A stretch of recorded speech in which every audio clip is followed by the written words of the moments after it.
मुंबईत गणेशोत्सवाचा जल्लोष सुरू झाला असून परेल वर्कशॉपहून 50हून अधिक गणराय मंडपाकडे रवाना झाले आहेत।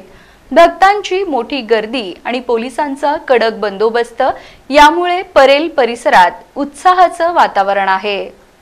मुंबईत गणेशोत्सवाची जोरदार तयारी सुरू आहे।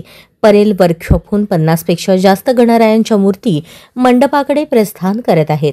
भक्तांनी मोठ्या उत्साहाने या सोहळ्यात सहभाग घेतला असून परेल परिसरात गर्दी उसळली आहे। पोलिसांनी सुरक्षेसाठी कडक बंदोबस्त ठेवला आहे। गणपती बाप्पांच्या आगमनाने मुंबईकरांमध्ये उत्साह आणि भक्तीचा माहोल पाहायला मिळतोय।